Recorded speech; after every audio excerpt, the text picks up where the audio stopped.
Good evening, everybody. Welcome to your Monday night's another Rangers podcast. Sorry, we are a couple of minutes late. Scott was just rushing back from work, so we had to let him get in, get his seat on, and get ready to spend the next hour as most Monday and Fridays. So 72 hours ago, we thought we were going to be having a happy pod, talking about Steven Gerrard, the manager. We thought it was pretty much all done and signed, done and dusted, signed and sealed, whatever terminology you want to have.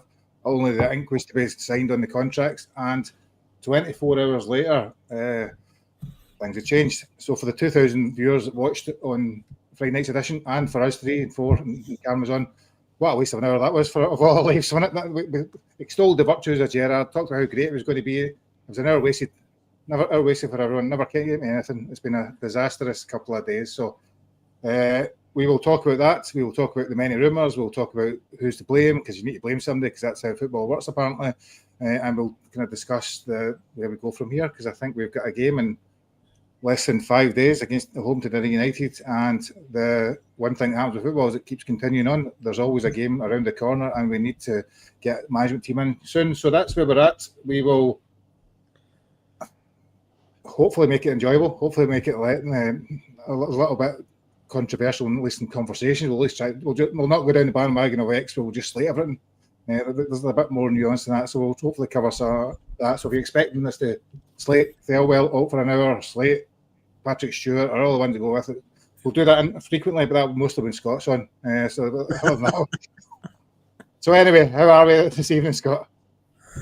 I'm alright, Gary. Just done from work, like you said. So I just quickly took the uniform off and put this hoodie on. So here to talk about Rangers for everybody. It's exhilarating, have to say. I'm looking forward to it. I don't know why, but I'm looking forward to it because I don't really talk my work all day, because I'm only a Rangers fan in the office, so I don't really talk to anybody else, to be honest with you, about football, because they'll support somebody else. And I've seen somebody saying a comedy show now. The other team has a comedy show as well. Just we're a funnier comedy, apparently, it seems to be. So unfortunately, Ricky, how are you? How's your weekend been? Rangers are a comedy show, mate. They keep ruining our weekends, man. They're a bunch of absolute bankers. So a different letter at the front of it, mate. But no, I didn't have the best of weekends. It started on Friday with stuff going on there, and then Saturday night lying in bed just the way I was having a cup of tea, dinking in some biscuits, and then Gerrard knocks back Rangers. My rich tea just fell in my cup of tea and then just disintegrated. So no good, mate. But we'll get through it tonight and see if we can get to the bottom of the madness that is Rangers just now, mate. It's been a crazy couple of days. So I think obviously on Saturday night, for those that have been away for the weekend and didn't realise, it started to come out that Steven Gerrard had rejected Rangers for the second time in 4 months. Turns out, citing that the timing wasn't right. Now, that's been discussed to death over the last couple of days, and we will discuss it as well over the next wee while. But whether it was timing, whether it was decision making, whether it was farewell, whether it was some other reason, we do not know really fully. But we will make suggestions. We'll speculate. We'll give opinions, and we'll see where it takes us. So, I think the interesting one. The fan base was reasonably united, Scott. Do you know, I think in Friday night's pod and a lot of the comments and all the stuff you've seen across social media platforms, the fans were quite excited about the thought of Steven Gerrard returning and uniting the club. I think was a kind of terminology often used by people. And in some ways, what's happened is they've then, by that falling apart, it's actually just took us further back than we were before Russell Martin gets sacked. Gary. Listen, we were all excited in a way, all in different ways. Ricky was ecstatic.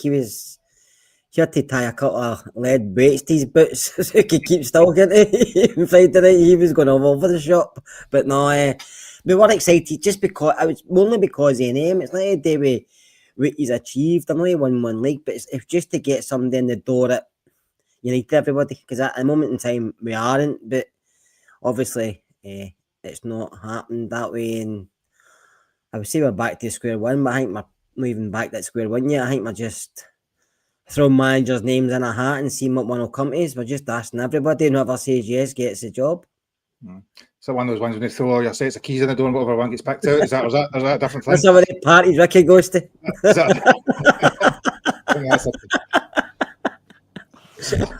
That was Sunday night, Kerman. That was Sunday night. Saturday night was Rich Tees, and then we're not speaking about Sunday, mate. I think, Ricky, probably there was nobody more disappointed other than yourself than Jermaine Defoe on Saturday night. He was on his way. I know, I'll be honest with you, mate. I was thinking his wife must absolutely hate Still Game, Gerard's wife, and that's the reason he doesn't want to go near Glasgow. And then it sort of came out this afternoon from Gerard's side that because I think he was feeding the information to the guy that's on TalkSport and that, and it looks like Rangers Review pretty much got it spot on. The reason was that he wanted the final say when it came to transfers, which I find quite bizarre because you don't really get that at any club nowadays, mate. Football's moved on, and I was desperate for Gerrard to come. I'll admit I was desperate for Gerrard to come, mate, but it's I don't know whether they've got a bit excited when they've been speaking for that 48 hours and the terminology's been confused the way that the Americans have been speaking to Gerrard or vice versa, because you think they would be working collaboratively together to be able to work with. You're going to have to work with a director of football, and they're both from Scousland, so you thought it would have been okay. And the weird thing is how far the deal was down the line. I mean, you were 2 days in, and everyone was giving you the signals that it was green for go, and we were all excited, and because we know what Rangers under Gerrard is like when it's good, and that's where all the excitement has come from. Because since Gerrard's left, the last 3 years it's been nothing but downhill and absolutely terrible. And since the Americans came in, Gary, I mean, Jesus, they've got absolutely. I just put on X before I came on this podcast, mate. At this point, they'd be as well just guessing, because then at least if they guess, they might get a few decisions right, because just now, when they actually think they're making the right decision, the decisions have been absolutely horrendous. So we'll see what happens with these names that are in the hat now, mate. But the Rangers fans were right way. It wasn't just the fact that we got knocked back from Gerrard. It was the fact we got on to Sunday, and the names that were interviewed and the names that were linked were like nobody was excited by not one name on that list until Muscat came back into the frame today, mate. So it'll be interesting to see what the next 48 hours goes. It looks like it's going to be an intern team for Saturday against Dundee United, mate. That's the way we're going to have to go just now. So we're back to, there's rumours that Neil McCann's coming back in to manage the team. That's all over follow. That was one guy on X, so we'll see if that's true or not, mate. But it's going to be an interesting week in Rangers. But we've wasted a whole international break again, mate. All our eggs in the Gerrard basket, so we're back to square one. Just one disaster after another with these Americans, mate. Well, that you, Ricky, right? So there's lots of talk about the reasons why, you know, and it's been from the fact that he didn't want to work under a director of football to some extent, through his personal circumstances, through the timing wasn't right, and whole sorts of other things that came with it. Now, I've seen lots of criticism, already in the chat for Thelwell out, etc. Now, it seems a little bit naive to me that you say they got 48 hours down the line of discussions, and they'd obviously had discussions prior to that all of a sudden that you thought, well, no, I can't work with Thelwell. That must have already been well known before they even got that far. Yeah, it's a very, very, very strange one. But I think the club has to give us something, Gary, and need to tell us exactly why, in their opinion, the talks broke down, to give the new manager a chance. If they're not going to go the Muscat route or the McInnes route, if they're going to go for a guy like Danny Rowe, they have to do everything to get ahead of the Gerrard story, so that the fans are going to get behind Rowe and give him an opportunity. Because if we find out that they missed out on Gerrard because the reason was he couldn't work with Thelwell, and then they bring in Danny Rowe at Sheffield Wednesday, and I know he's a good manager and stuff like that, I'm no slagging the guy, right? But I don't think he's what we need just now. He had 1 in 7 his first 1 win in 7 his first games at Sheffield Wednesday, and you hear him in interviews speaking about, our XG was better than their XG. Rangers fans, after 2-3 games, Gary, if we're drawn, we'll be back to square one. Apathy will kick in again, and it'll be an absolute war zone. So the club have to get ahead of this story to give the new manager a chance, whoever it is they bring into the building, mate. Mm-hmm. And on that, Scott, you know, I think there's a couple of different points I want to kind of get your thoughts on. So there's one school of thought that Gerrard obviously didn't want to come in because he wasn't going to have ultimate control over a lot of the football department. And I suppose my counterpoint to that, and get your thoughts on, is, have we not been saying for so many years that we didn't want one man to have control of the football department? We have Gary, but also I think it depends what you had control over. I think we've got a structure in place, and a lot of football clubs have got structures in place. We've had it before when Russ Wilson was there and Mark Allen was there. But the manager was involved in everything. Maybe this time the manager's not involved in anything. And a lot of managers only work under if they're not involved. They don't have to have the final say, or their only say, but they have to be included. And I don't know if that was it caused it. We'll never know unless the club tells us or Gerard comes out and tells us.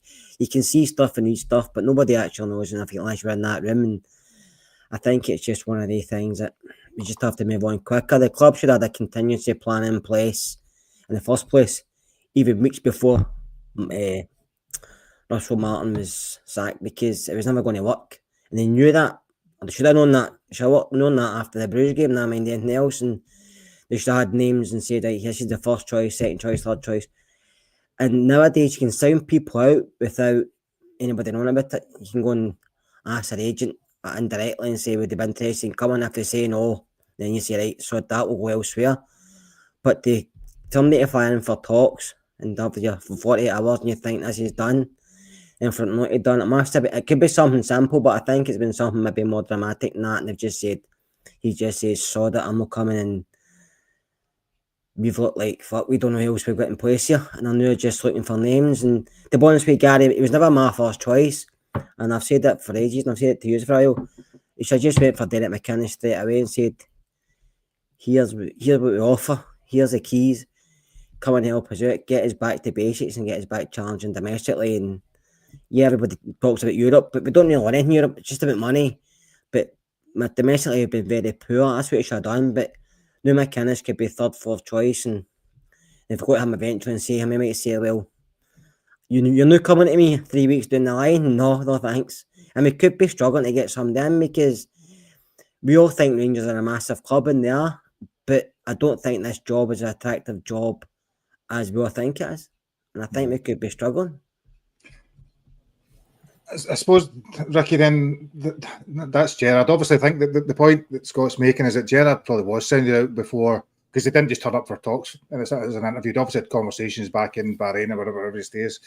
So it seemed to have been the first choice or the preferred option as soon as Russell Martin got sacked, because it was a bit less than a week before he was almost signed and sealed. So I think they obviously were looking at a certain type of manager. And interesting enough, they obviously spoke to him in the summer as well and were quite keen on him, and he rejected him then. So it seems surprising to me that you would get this. The talks in summer were only informal, never get passed on, so never rejected it. He just said it wasn't great. So this time it was actually stuff put in process to get him through the door. So he never rejected it last time. He's only rejected the first once. Fair enough, Scott. Right, Gerard lover. Right, I'll just this. I never wanted him in the first place. But I'm just saying, go, right, sorry, right, get him. First time, I'll rephrase that, and right, just for your benefit, Scott. So, and the first time is that he did speak to them, right, and he knew the structure. Thelwell was in place, Stewart was in place, all that stuff that was going with it, and whatever happened, the time wasn't right, and they didn't take it further. To then come back and do the same thing again in a lot more depth and a lot more detail and get to the point you're almost signing. Either is incredibly lacking in brightness, that he didn't realise the structure was what the structure was, or there's something more to it. It just seems very unlikely that all of a sudden it just became down to the fact there was a head of recruitment in front of him. That's why I was convinced for the last 48 hours that it had to be a family issue, as in his wife at the last minute has said, no, we're not giving up whatever it is. It feels to me like he's at the end of this tax situation and he was willing to give up some of that money, and it's not about the money anymore, because once you get past a certain level of money, money is almost not important anymore because you've got that much of it. And I think that maybe he was willing to, but it just we're only speculating. That's the thing, Gary. We're never going to know. What surprised me, I saw that stuff in the Rangers Review and I thought that was them just sort of throwing stuff at a wall. But then when I heard this Ben Jacobs and the guy Crook on TalkSport, they sort of they seem to be getting information from Gerrard's camp, because they were the ones that were getting told it was really close and it looked like it was going to be done and stuff like that. So for them to be coming up with that sort of thing, I was very, very surprised, because at the end of the day, it frustrates you even more as a Rangers fan that it's something so stupid that has caused this deal to fall through? Because like something, I mean, you're always going to be working. He worked really well with Mark Allen. He worked really well with Ross Wilson. Gerrard did. He's always in his time. I think he's quite a decent guy. You know, people. There's no way Farewell. Like just with the guy's aura, right? And like we spoke about it on Friday with fan media and stuff like that, and I've heard them even say it. When Gerrard walks into the room, you're fucking terrified. So it doesn't really matter what is. It's no like Farewell and Patrick Stewart was going to be saying to Gerrard, okay, there's not going to, right, you're not taking training today. I'm going to take the training instead of Steve Holland or anything like that. Gerrard was still going to be turning up to the training ground, training the players, getting them ready for match day with his coaching team. What is the point in having a recruitment team? What is the recruitment team's job, Gary? It's to recruit the players. It's to what is the point in spending all that money? I mean, now we've got I think 5 or 6 guys in doing the same job that Coppin was doing. So there's no point in having a recruitment team if you turn around and say, but I think all that is so frustrating because there's no way that couldn't have been worked out simply. And it's not a case of he's your boss, you're this, you're that. I understand the concept, there's a difference between working under a director of football and working alongside a director of football. I understand that, it is different and stuff like that. But I don't even think Farewell, like I know he's been getting a lot of stick, Gary, but he comes, I think he is quite a decent character. I think it's Patrick Stewart is the one that's arrogant and is very... talks down to fans and talks down to people. But I think Farewell as a guy, what I can take from what I've seen of him so far is actually a decent guy. Okay, the problem is you might have with Gerrard though is Gerrard doesn't suffer fools, right? And you're in a position now where you've got legends in the game like Lampard, Gerrard, and like these guys are maybe he's looking at these young, and I get it at my work, but it doesn't bother me. But you get these young upcoming, and you get these older generation. Their attitude towards them is sort of like, oh, this guy's an idiot. Like he knows nothing. How am I even working with this guy? Maybe it's sort of to do with that his aura's too big to be working. But if that's the case, then maybe it's for the best that Rangers have moved on, mate, because at the end of the day, if it's something so stupid like that, then the club has to move forward, because at the end of the day, all the guys would have had to work together, and Kerr hit the nail on the head. The most important thing is we don't care who the manager is. We want to see a winning Rangers team, and that feels further away than it has basically since Gerrard won 55. So this is why it's important now that the guys get the right manager into the dugout, and whoever it is has got to start winning and get this Rangers back on track, because the money's there. The Americans are putting money into it. They're the ones that are telling us this structure's absolutely fantastic. So we need to see it now, no matter who comes into the job. Just so comment from Seggy Bear there, Scott. Just to probably close this wee bit about, because a lot of the Farewell and Stewart have got a lot of the abuse over the last couple of days since the news was announced that Gerrard wasn't getting. Now, funnily enough, Farewell and Stewart weren't involved in the recruitment process, and everybody thought it was great. But then when they rejected the job, their fault. So there's a little bit of a contradiction there, it has to be said. But in any walk of life, in any elite football club, in any big football club now, you report to a massive team of people. Do you know, the manager is there to effectively just manage the players on a day-to-day basis, isn't it? I think that's the challenge. So I think whether it be Farewell, whether it be Mark Allen, Ross Wilson, or whoever guy that's doing that role, they're the ones in charge of the overall football department nowadays. At some clubs, Gary, but I think you find guys like Pepper. I think he's involved in everything's on at Man City. You'll find the same players coming in and out and stuff like that. I think it depends on who you are, doesn't it, and the club levels you're at. But listen, a football manager's can't run a football club himself alone anymore. It's not the way football is, and they can't do it. It's too much work nowadays. So you need people behind you as a team. And as you know yourself, you don't like everybody you work with, and football clubs are the same. So if somebody doesn't come in and like somebody, it's not going to work, and that could be an easy, simpler reason. They just don't like each other. Whatever it is, maybe. I mean, I'm not a fan of Stewart or Farewell. I don't think Farewell's got a lot in the past that he's done that. Why we brought him in, he was at Wolves and Everton, but he didn't really pull it. We don't know nothing about them, really, don't we? I mean, it's based on opinion. We don't really know much about what they've done. Patrick Stewart was at Man United, and they had a bigger win fire than us, so He's just went from one bin fire to another bin fire, isn't he? And he causes a lot of problems. So I don't really know. I just think it's the owners they've put a lot of money into this. The owners, they have a lot of money and they've spent a lot of money in the transfer window. And if they're strong to get a manager, and if somebody else says that I don't want to work in this structure, then surely that's something they've got to look at. Yeah. Do you know that way? Because you can't have folk turning down the job. If you're getting a lot back from one or two people and saying they're not interested, where are we going to go? Because right, we'll move on to that in a minute, right? So because we'll talk about managers and potential options there. So I'll stick with you then for this one. Then. So obviously, Laura Gerrard was less about his coaching skills, right? He's probably not. He even says himself, his coaching skills aren't the greatest. And he brought other people in. It was more about who he was, the gravitas, the present, the leadership, the past. Do you see any other potential candidates or do you still, because obviously the argument is that's what you need. Rangers need a figurehead. They need somebody that Walter Smith like as opposed to a coach. And other than Gerrard, I think I'm struggling to see any other ones that fit that bill. Walter Smith is a very good coach, Gary. That's where he made his name first and foremost at United, Rangers, and then he became the manager. A better example then. Souness was a better example, Graham. Souness was a great figurehead. I mean, he done really well with us. Liverpool, he kind of struggled a bit more. He won an FA Cup, I think, Liverpool, but he never got anywhere near the league. But Rangers, he turned us upside down overnight, basically, didn't he, when he came through the door. So, I don't know where they're going to go, Gary. I think it's the structure they have in place, but who come up with the structure? Because if they took the structure for the Leeds United, was it the American sports company done the full review? They did, but American sports companies to me is that if a part of 49ers, then they know more about the American football side than they do, as they call it, soccer side. So I know every sports, they call them franchises, have a structure in place, but football's a different sport to American football. But I would also say, I know we Leeds as well, and they've got a structure in place down there, but English football's totally a different kettle of fish to Scottish football. So sometimes you have to think out the box.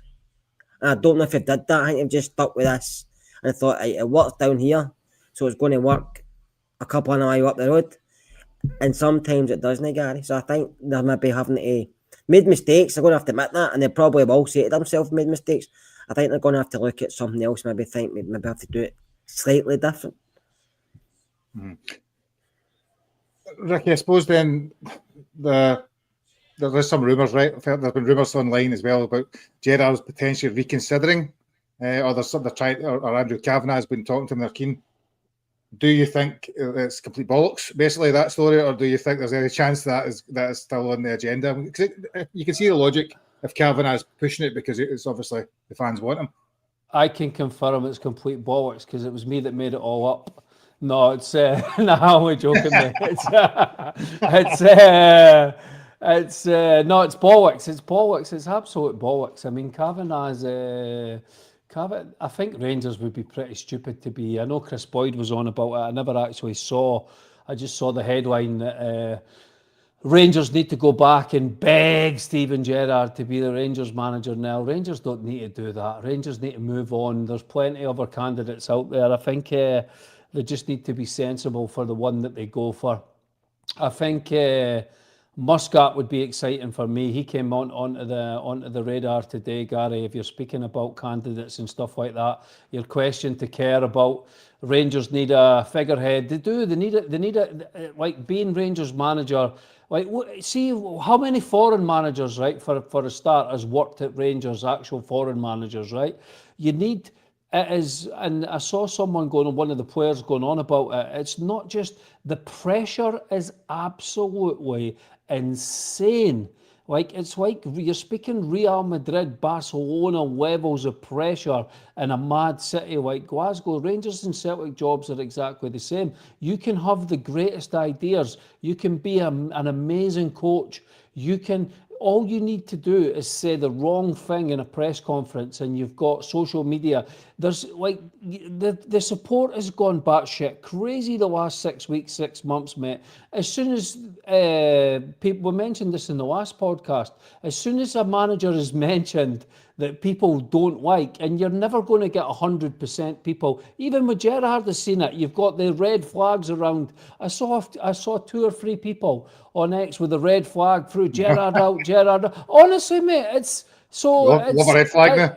it's absolutely we're going to be at a point in 6 weeks' time where we're going to have a tifo coming down from the Copeland Road, and it's just going to be everyone at Rangers with a red flag through them, mate. It's going to be the whole size of the bloody Copeland Road, mate. It's getting absolutely bonkers. But no, being serious, it has to be someone that is strong in the media, what our squad needs is exactly what it needed this summer. It still needs exactly the same. It needs an absolute, sorry to swear, but it's after 8:30. It needs a bastard. It needs a Souness. It needs someone to come in and take that squad by the bollocks, mate, right? Have a look at it, get some steel in it, get some power, get a defence that doesn't concede goals, get 2 players defending, looking after the defence, get attacking players that actually attack in the right patterns for Scotland against different teams.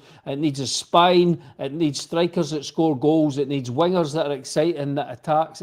That's what we don't need a project XG guy to come in and try and overcoach our players to death like we had with Russell Martin. So it's important that we get that in the next manager. There is a few candidates out there. Derek McInnes is that 100%. He's got that, he's at a good age where he knows Scottish football, he knows the media, he knows everything about it. And Kevin Muscat is that as well. He's a winner. He's coming in with that. I know this is going to get swagged, like, but he's got that winner like Jose when he went to Chelsea. He's going to come in with his shoulders like that, walk into the press conference, laugh at some of the people that are asking him questions, because he's won the league 3 years in a row, mate. And I know you don't think the Chinese league's that strong, but believe me, the professionalism over there is unbelievable with the players over there. The Chinese league, the Australian league may not be that strong. So that's the sort of personality you need. All the names that were mentioned on Sunday, rip every one of them up and get them in the bin, because not one of them can handle being Rangers manager. But if you get a person like that, that's a strong figurehead like that, that's a winner, and it's got they've got a bit about them. That's what you need, and get that into the club for some stability. So start building your foundation before you try and build the whole villa like the Americans are trying to do, because Gary, it's never going to work. You cannot do Rangers. The place that we're in right now, our team is weak. We've got weak individuals, we've got no leaders, we've got no spine. We need a figurehead. We don't need someone to come in and the fans be on the back. The club is completely disconnected. So that's the sort of person you need to come in and take it, like Souness did, like Walter Smith would be able to do. That's the sort of person you need, mate. Not one of these, XG, we've had more, okay, it's okay to draw. Because that's just nonsense, mate. So, for those at the start of the comments were saying they were waiting for the Ricky rant, there it was there. So you've seen it, you've heard it, you've seen it, it's been and gone. Me and Scott went away for a cup of tea and came back 5 minutes later. So that thanks for that. So we're talking earlier on the group chat, right? So who can Rangers attract? And you mentioned this earlier on, Scott, right? So for me, I think they fall into 5 categories. You either get a manager that's failed in England, so you're a la Rodgers and he's looking to rebuild his reputation. If you want to pick one from across the city, you'll get somebody that's young and up and coming, that's maybe get very little experience, but it's got a bit of potential, or there's a bit of buzz around them, like maybe your Danny Rose, if we're picking that example, or even Russell Martin, if I can still say his name on a podcast. You'll maybe get somebody that's a former elite player, like your Steven Gerrard, Xavi Alonso, guys like that came from nowhere to manage a big club. Or you've got the Scottish ones like Robinson, McInnes, or as Ricky quite rightly alluded to, somebody's playing at a lower league in China or Australia or Sweden or any of these other non-top 5 leagues. So we can't attract, I think the point this was going to make is we can't attract an elite Premier League manager that's in work today. But what we can do is hopefully pick one of those kind of 5 categories and get the right one. I suppose it's less names and more about what you think is the one that we need and that type of style. I think the whole club has to go back to basics, Gary. I've been saying that for the last couple of seasons. I think we spent that much money in junk, player-wise, manager-wise, paying managers off, still paying managers at this moment in time. I don't know why we don't like in Scotland. Honestly, don't. When's the last time we won a league apart from on it under Gerrard. I mean, challenging that one of league, not even challenging for leagues. I mean, one of leagues, win the odd cup at times. But I don't know why we don't like in Scotland. We've been successful in Scotland for years. Yeah, I know it was a while back, and football has evolved and stuff. But McLeish was successful when he came through the door for Hibs. You had Walter himself. I don't know why we don't look at McInnes or Robinson. I'm not saying they're going to be successful, Gary. See McInnes, just a very quick question. Right? So 4 months ago, before this all happened and this all went disastrously bad, when Derek McInnes was still at Kilmarnock, couldn't sign the deal with Hearts and he was sitting ninth on the table, what sort of opinions do you think would have been in McInnes then? The opinion would have been great, Gary, but if you ask me, I still took him because I think we need somebody to take us back to basics. And he knows football really, really well, Derek. And I think we offered him a job the first time to now, he's a lot better as a manager, he's more experienced, he's learned from a lot of mistakes. Robinson's the same. We're trying to go for a name, and sometimes it works, sometimes it doesn't. But it seemed to be kind of snobbery, like we can't touch the Scottish market for stuff. Why?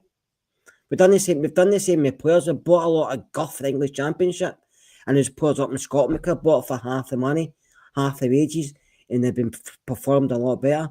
We didn't go for Shankland, right? Free transfer. We brought in a boy that doesn't score goals for £8 million. No, that's not his fault, but we brought him in.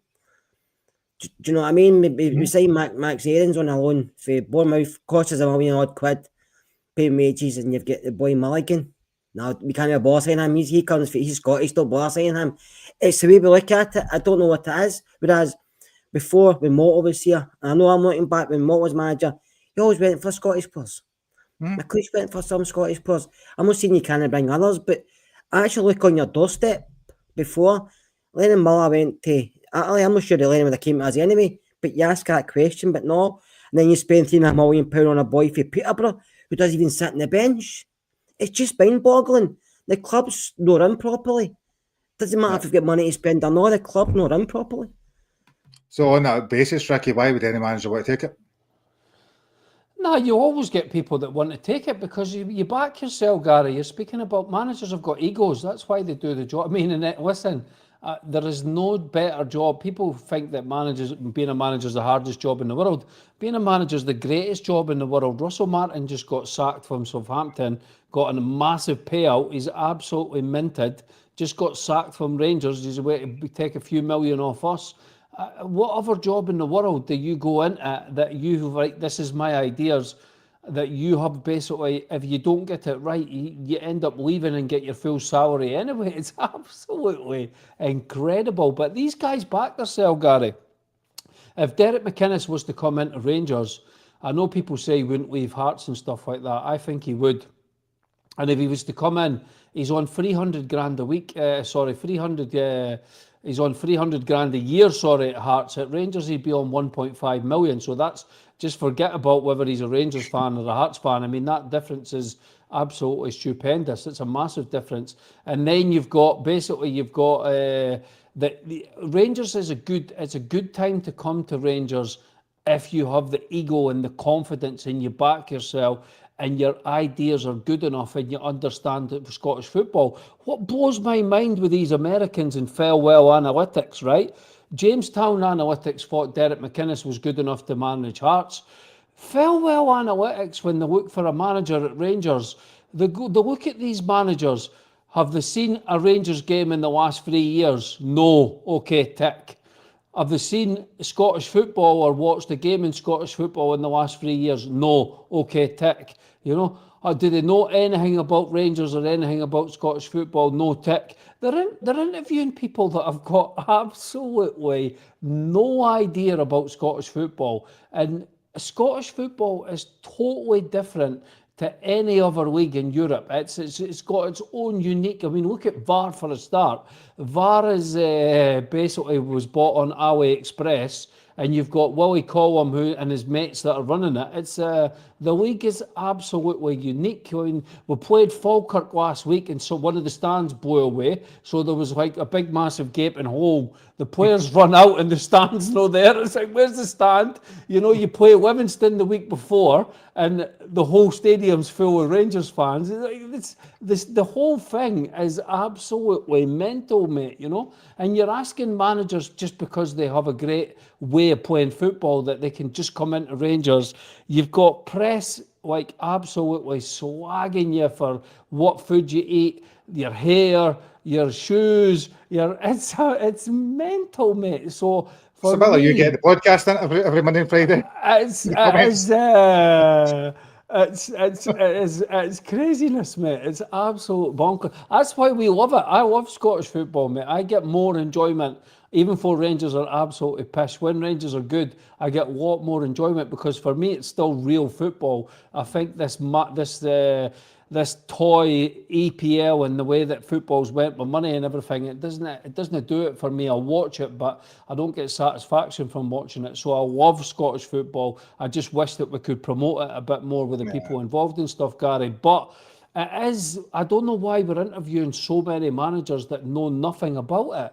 To me, that's just absolutely mind-blowing. There's no other profession where you would just get a guy from a different country that knows nothing about how you're, like, okay, you might be doing the same thing, but in your country it's completely different, and just bring them in and just expect it to be, because with Rangers, there's things you don't get. You don't get time. You don't get that much like money when it's like world football nowadays. Like the weather's absolutely mental. There's so many things that make it difficult to manage Rangers. But the question that you asked, loads of people are still interested because it's still a massive job, and there's not that many great jobs in football anymore for managers, Gary. Yeah, you reminded me of the story. Was it Andy Hardy talked about Pedro Caixinha? He came in, he was confused every time when the teams played differently against him. He couldn't work out what was going on. Aye. Somebody was going on about that today. He was going. That's what I mean, though, mate. They're sending their scouts to go and watch St Johnstone v Motherwell, and Andy Halliday, who he hated, was saying, "Oh, mate, they're not going to set it up like that against us. Forget about that. Complete waste of time." But that's what I'm saying. If you don't know that and you just think that it's normal football, then why would you know any different? So it's crazy. No. So I had a look at the betting right before we come on. I was curious to see who the top 10 candidates are now. Obviously, there's Danny Rowe at number one, and Muscat are both sitting at 2-1 at the moment, so quite a lot of money on them. McInnes, we've talked about you about Gary O'Neill, Slaven Bilic, bizarrely. And then it starts to struggle because you get Barry Ferguson there, still get Gerard Dyche, who's already told us no, and Graham Potter, who nobody touched with a bar's pole. So there is a slightly slim candidate picking there. So if we focus on Rowe, Muscat, McInnes, I suppose, and Robinson's probably the ones that are all, and Ole Gunnar Solskjaer, who's not quite on the betting yet, but was linked 45 minutes ago. Scott, what excites you, or other than Derek McInnes, right? I'm not even going to talk about Derek McInnes anymore. Forget you even know him, right? Other than Derek McInnes, what other one excites you? And I suppose it'd be daft of us not to talk about Danny Rowe, because he's unfortunately been dragged into getting a bit of beating off the Rangers social media channels from people just because he's not Gerrard. Basically, yeah, listen, Danny Rowe, by all accounts, he's done a lot of his career so far. He's only 36. He's been at Bayern. He's been assistant at Germany. He done well in the Bunfire. It was Sheffield Wednesday because that club was really, really at the bottom, and he done really, really well there. But he's 36-year-old, Gary. They bring this boy into this job just now. Like I said, I think I've thrown him to the Wolves. I don't think he would be able to handle it. I think he would go in Germany. He would say, "Fuck this, man." I just think if he come up here and he'd want to take time and get things, and I don't think he gets that time. I don't think he does. I think you can't compare it to Sheffield Wednesday. They were bottom league at the time, and I think when they saw what he was trying to do, the fans weren't happy because they were obviously more against the owners at the time than they were a manager. So they just wanted something to try and get him back together, and he done relatively well. But I think coming to Rangers just now is no good for him for his career. I don't think it is. I think if he was further down the line, maybe look at it better. Or if it came in the summer there before Martin, it might be all right. I think, see if he came in the summer, I still think he would be here. I think he'd have worked out a lot better. I think he'd have done a lot better than Martin's done. I think he'd have worked out Scottish football quicker. And I think we've got a lot more points on the board because I do think he's adaptable. He says that himself. But watching Sheffield Wednesday, he had a lot to go through because some of their players weren't great, some of their players are worse than us, but that's quite hard to believe. But I think he would still be here. But I think going now for him just now, then it's bad for us. I think it's a bad move for him because of what he's coming into, Gary. And it's none against him as a coach or a manager. I think it's just coming into this binfire at Rangers. I think it's a bad move for that young guy. I think he could wait and go somewhere else and maybe far down the line, you never know. But I mean, he might be an next Jurgen Klopp. Do you know what I mean? Because he's got a lot of potential and he's got a really high ceiling according to a lot of people. But if he came before Martin, fine. I don't know why he never. When you went for the guy and he said he put off with the money, like I said to you, Gary, I don't know what it was. Somebody saying 2 million, 3 million, 5 million. You've just bought all the players in the transfer window. Use that on that manager. No. But then you've got a guy coming out and saying, I'm going for Russell Martin, like he's the best coach I work with. He's this, he's that, he's that. And then you think to yourself, he's none of the things you've just described. He was awful. He was really poor, Russell Martin. Will probably never get a job again unless somebody listens to his baffle and say to him, well, I believe what you're saying and give him another chance. But no, I just feel it's bad for him and it is for us. I just feel it's not a great career move for him. I think I'd agree. I think that's a sad thing, because I think he probably is a really good coach. When you look at his pedigree, you listen to Barry Bannon the day, there's no lover of Rangers in any sense. He was raving about him. And in the right circumstances, he probably could be a really good coach for the club, but I think it'd be very unfair on him to even get involved in it right now. I want to pick up that, right? And I know, Ricky, you like, I've seen this all the time. I keep seeing it. Somebody said about 48% win rate. See this win rate stuff that you keep seeing about that makes you a good manager if you've got a good win rate or bad win rate. And I don't know what Derek McInnes win rate is. I don't know what David Martindale's is, Stephen Robinson, whoever the ones we're talking about. They won't be very good because of the club they play for. It's irrelevant. If you're Pep Guardiola, your win rate's going to be higher than I don't know, whoever Crystal Palace manager is, just because of the club you're with. It's a false statistic often, I think.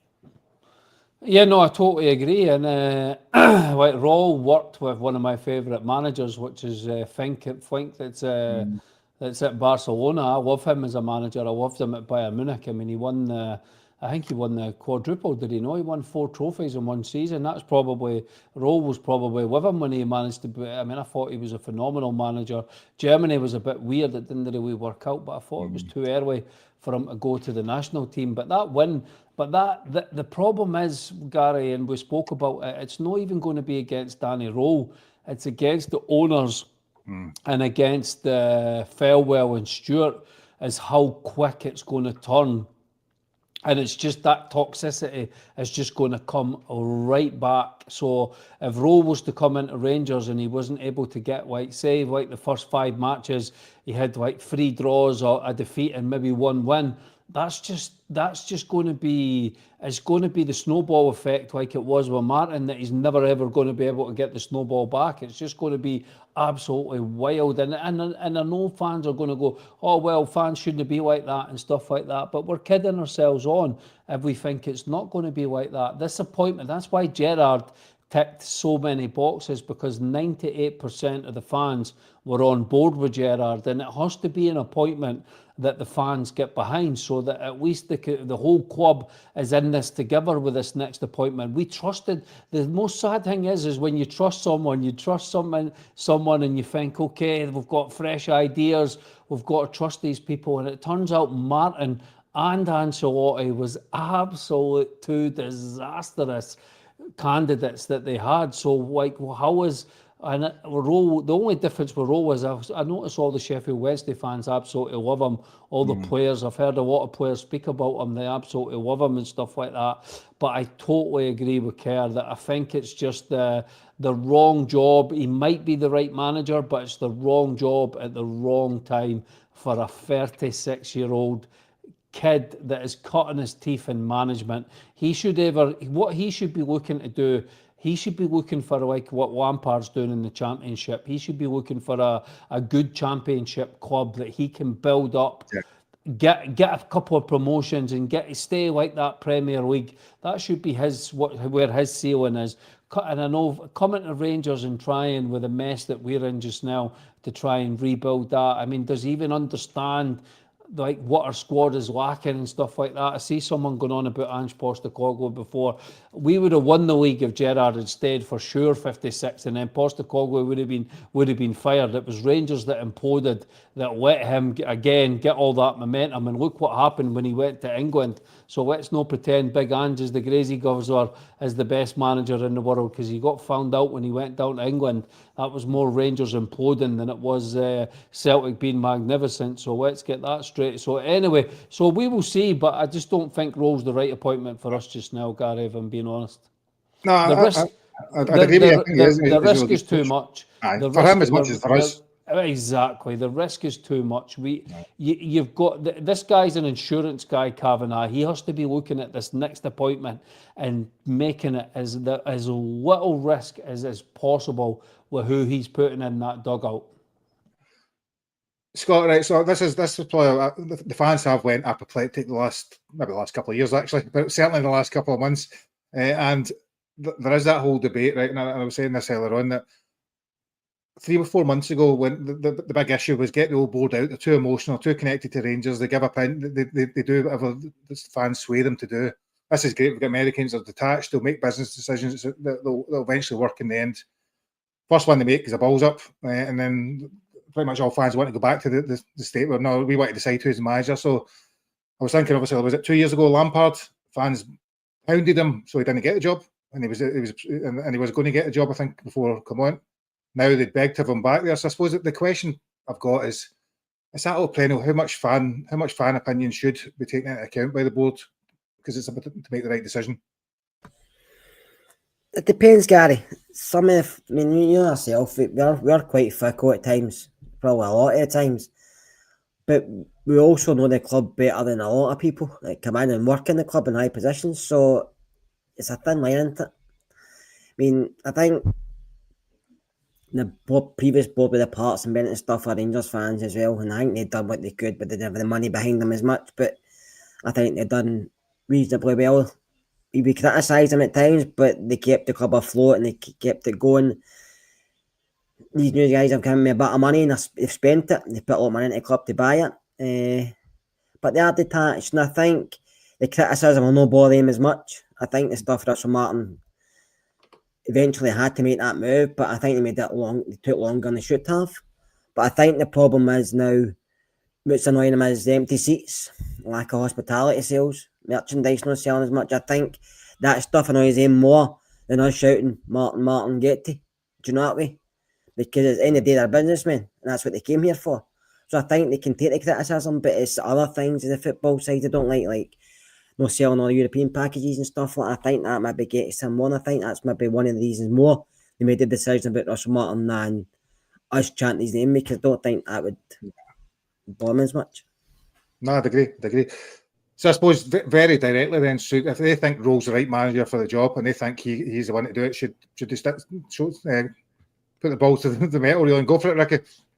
No, I hope they don't. But they did it with Martin. Nobody expected Martin, and next minute it was announced that. So it would not surprise you if. But all the rumours are pointing. I mean, people are on about McCann and his intern, and it looks like they're going to try and get Muscat and stuff like that. But I always said, for me anyway, Gary, just my personal opinion, mate, it was always, if it wasn't going to be Gerrard, it was ever has to be McInnes or You've been talking about Muscat for years, Ricky, haven't you? For years, the point. But I have, mate, but I didn't think that. I still think it's such a rebuild that we need. And I don't think we've got the right people in the right positions in the club, if I'm being honest, Gary. I still think, what's changed with, except for Felwell's son coming in, so Purdy's 31. This is what I was saying about Gerrard as well, by the way. Gerrard's is the pinnacle of football, right? An absolute football Mount Rushmore god. And then he's answering to Purdy, who's 31, Felwell's son, who's 26, and then Felwell, and they're going to Gerrard going, all right, Gerrard, here's Ashgard. He used to play for Liverpool Academy. He's such a great attacking player for Luton, and then Gerrard puts him in the team, and he doesn't shoot on goal for 10 matches, and Josh Windass, we could have had for free, is banging in World Days every single weekend for Wrexham. He's incredible. Every time I watch goals on Sunday when I'm offshore, I'm throwing biscuits at the TV because Windass has scored another World Day, you know. So for me, that sort of, whoever comes in, I'm still very, very concerned. And like Gerrard was, to be honest with you, I'm still very concerned with the people that we've got in certain positions because I just don't think they're the right one. And I even question the motives of the people that are in these positions, because if they came into Rangers and fought, it looks very like to me we've built a relegation championship team as the quality. You see it in Europe, we're getting tanked off teams that are absolute garbage that we would have taken care of easily last season. So that's a real concern. And so it'll be interesting to see when even the intern manager comes in. Even the weekend, it'll be interesting if Stevie Smith is taking the team against Dundee United to see. He's probably going to go back to basics. We'll speak about that on Friday, mate. But it'll be very interesting to see how we'll line up against Dundee United. Excuse me, sorry, but the concerns are the concerns. I just came from nowhere. I don't know where that came from. It was Felwell Junior's inside my throat. No, it was no. So I'm a bit worried. A bit worried about this new setup with these people, mate. Was that accent, Nick, you were trying to put in? That's been done. That was it. Anyhow. So if Muscat is a favourite as it stands just now, Scott, right? And obviously the argument is that he can't come to the first week in December because he's got 4 Chinese games or something to go. I can't remember the detail. Ricky mentioned earlier on that somebody like Neil McCann is interim manager. Obviously Barry be raging that his staffs went away and left him, but as interim manager for a few weeks before that Muscat comes in. There was obviously talk before about McCann going to be his assistant.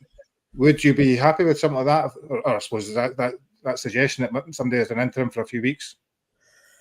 Not be happy with, Gary. Just the owners coming out and saying, this is our plan. This is who we want. We're going to get him. Don't have to say if he was choice number 2, 3, 74. Just come out and say, we've got a man in place. That's it. I don't want to hear all this crap about other names involved and this and that, and people saying no, people saying this and that. Just, they're businessmen. In their own businesses, they go and do deals straight away. So just go and get a manager, because we need a manager. And if it's the best one, go and get the best one they can get, and we take it fair. See if it's Danny Rowe. If it's Danny Rowe, we have to.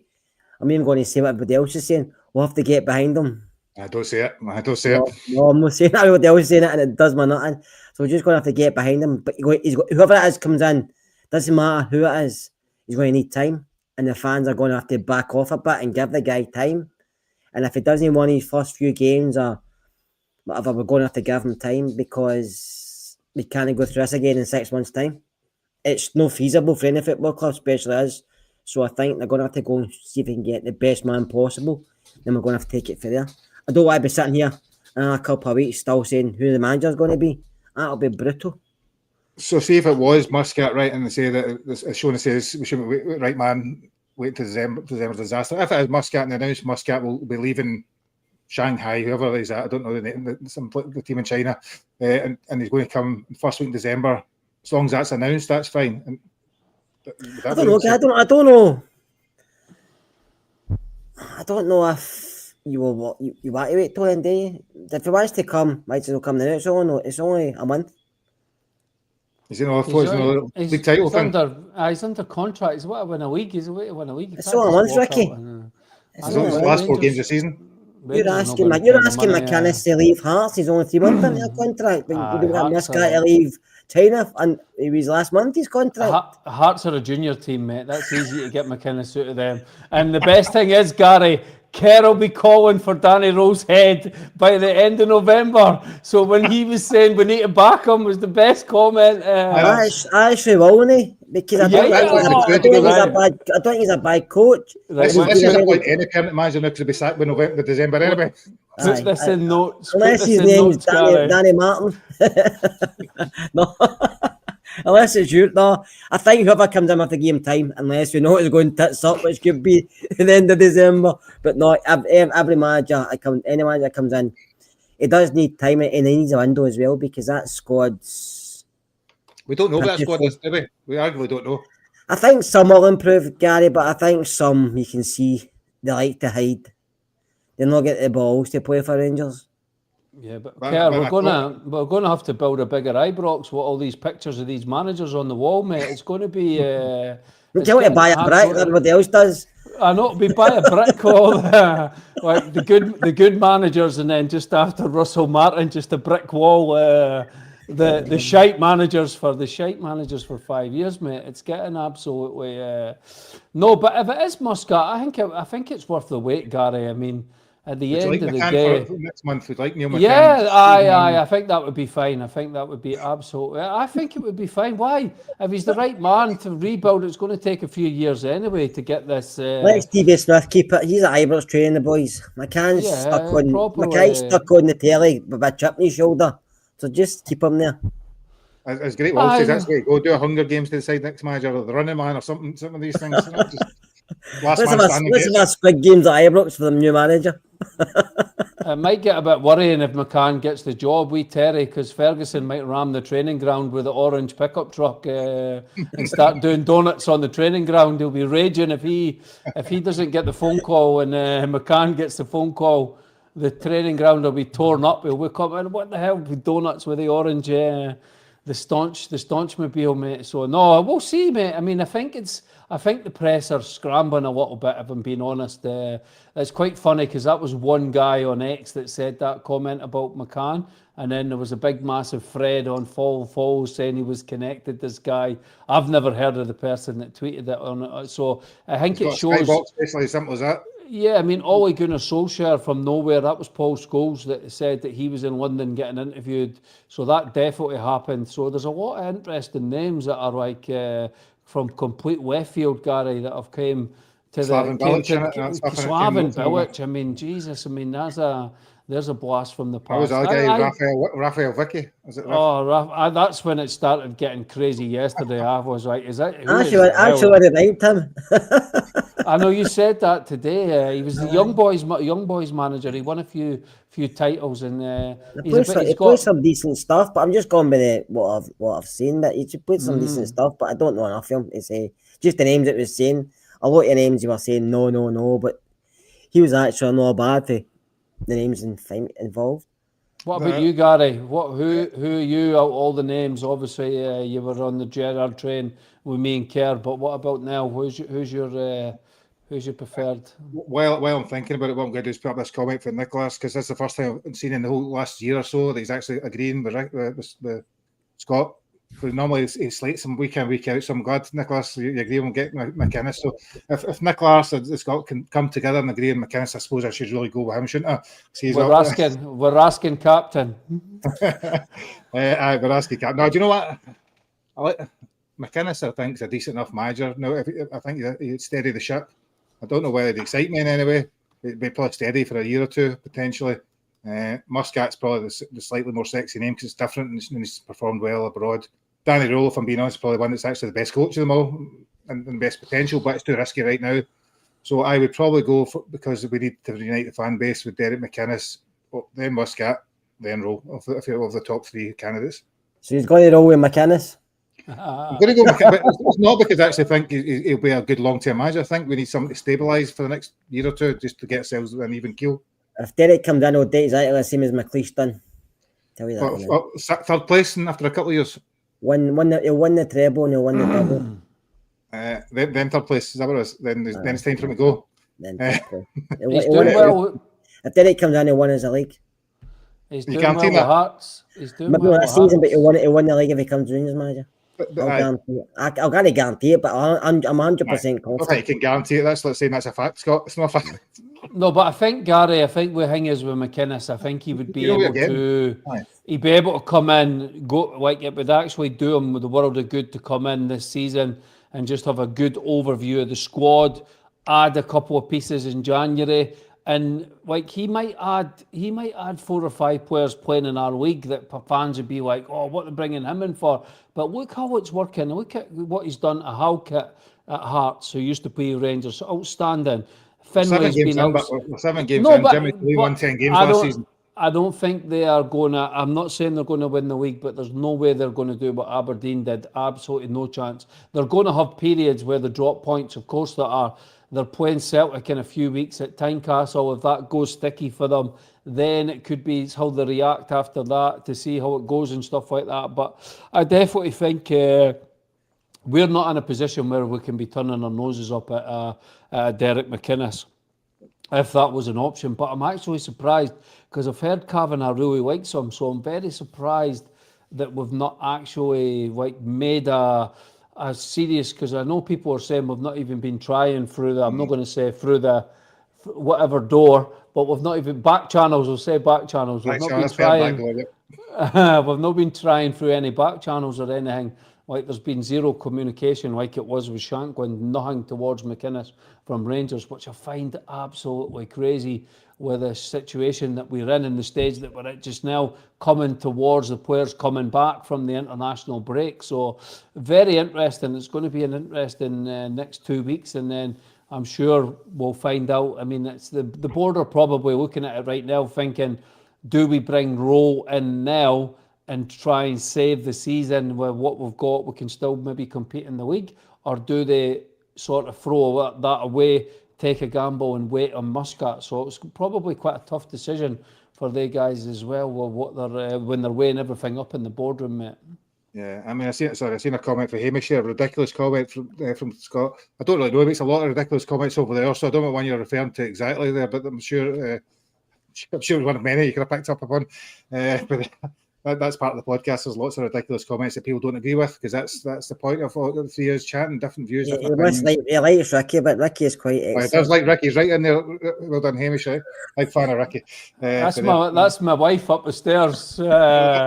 Big Hamish. Hamish is sitting texting away. I just picture you and Hamish together. Anyway, as we come to the end of the project, I suppose we're back on Friday. In fact, I won't be able to get a night out, but usually we're back on Friday. And do you expect to have a manager in by then, Ricky? And who do you think it will be? Well, if we do, then we know someone on the pod who'll be super excited, because our young whippersnapper will be very happy that it's Danny Rowe, and he'll be able to tell us about how exciting it's going to be that Rangers are going to win the league. So no, I think if there is, it'll be Rowe for sure. I think out of all the candidates, he's the one that they will go with if they appoint someone right now. And then if not, unless out of the blue they do something for McInnes, and that would happen quite fast, I think, if they were to do that. So that would be the two that would be if we were going to have. But I don't think we'll have a manager in before Friday's podcast. Yeah, so sorry, I don't know. It's works night out. What can I do?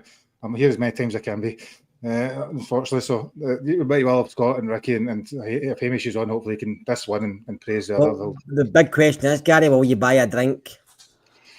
No, that's a straightforward answer.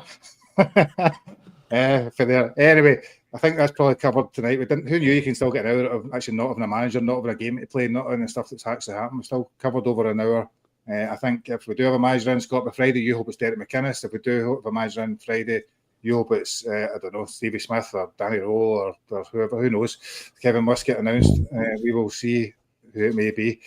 And we will be back as a show on Friday. Please, thank you for watching. There's plenty of people viewing it tonight. There's lots of people been watching afterwards. I say there's 2,000 people watched the last episode, which we genuinely appreciate, and all the comments in the YouTube, so it does mean a lot. So please like, share and subscribe though, because that does help the channel, it does help the views, and it helps get it further across the Rangers network, as they say. And that's us for this evening. So unless Scott or Ricky have got anything, pearls of wisdom that not shared over the last hour, we are going to leave you tonight. Yep, one last time. Can Ricky say good night with that accent? Yes, go for it, Ricky. So you lead us out tonight with that accent. Good night. Bye now.